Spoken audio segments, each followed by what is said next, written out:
प्रयागराज महाकुंभ में श्रद्धालुजनों की भारी भीड़ है। लगभग 8 से 10 करोड़ श्रद्धालु इस समय प्रयागराज के अंदर मौजूद है। कल भी 5.5 करोड़ श्रद्धालुजनों ने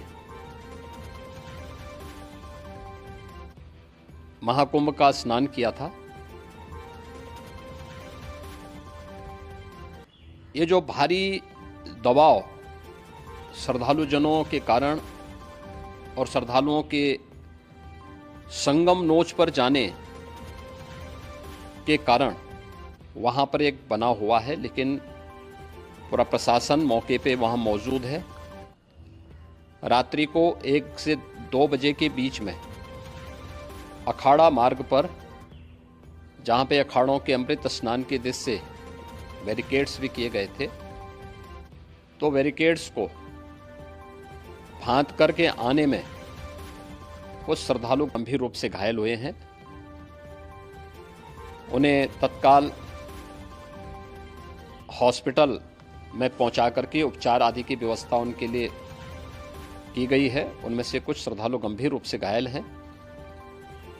लगातार प्रशासन स्थानीय स्तर पर श्रद्धालुओं की सकुशल स्नान कराने की रीत से रात्रि को कल सायंकाल 6:30-7 बजे से ही मौनी अमावस्या का मुहूर्त प्रारंभ होने के बाद से ही लगातार लगा हुआ है। प्रयागराज में महाकुंभ में श्रद्धालुजनों के सकुशल स्नान करने, अमृत स्नान के लिए देश भर से आए हुए श्रद्धालुजनों की व्यवस्था के लिए, उनके कुशल क्षेम के लिए आदरणीय प्रधानमंत्री जी का प्रातःकाल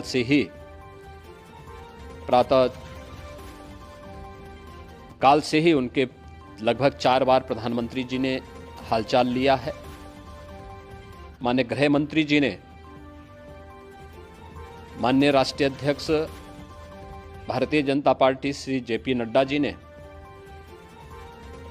माननीय गृह मंत्री श्री अमित शाह जी ने भी, और प्रदेश की माननीय राज्यपाल श्रीमती आनंदीबेन पटेल जी ने भी लगातार जानकारी लेकर के सभी के कुशल क्षेम और सकुशल स्नान कराने के बारे में निरंतर रिपोर्ट ले रहे हैं।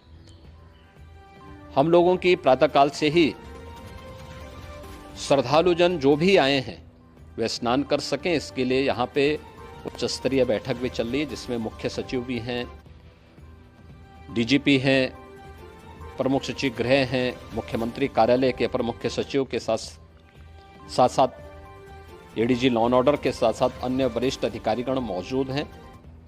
प्रयागराज में हालात वर्तमान में नियंत्रण में हैं, लेकिन भीड़ का दबाव बहुत बना हुआ है। अखाड़ा परिषद से जुड़े हुए पदाधिकारियों के साथ मैंने स्वयं भी बातचीत की है।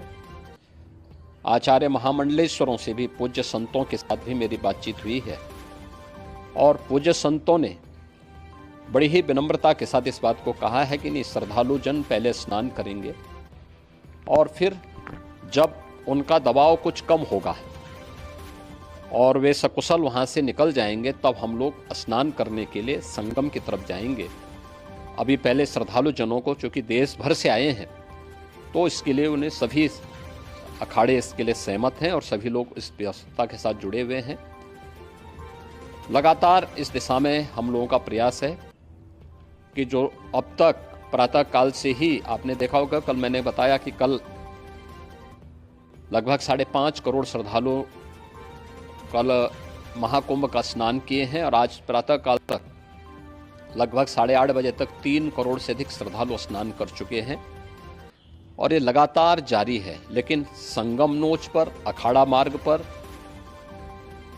नागवासुकी मार्ग पर लगातार दबाव बना हुआ है, और वहाँ पर श्रद्धालुजनों की सुविधा के लिए भी हर प्रकार की वहाँ पर प्रशासन पूरी मुस्तैदी के साथ लगा हुआ है।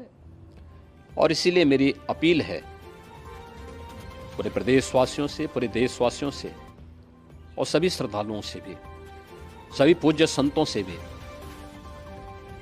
कि अफवाह पर कोई ध्यान न दें, संयम से काम लें। ये सब आयोजन सभी लोगों का है। प्रशासन उनकी सेवा के लिए पूरी तत्परता के साथ लगा हुआ है। केंद्र और राज्य सरकार पूरी मजबूती के साथ वहां पर हर प्रकार का सहयोग करने के लिए तत्पर है। लेकिन कोई किसी अफवाह पे ध्यान न दे। कोई भी व्यक्ति नकारात्मक अफवाह फैलाने का प्रयास करेगा, उस प्रकार से नुकसान हो सकता है।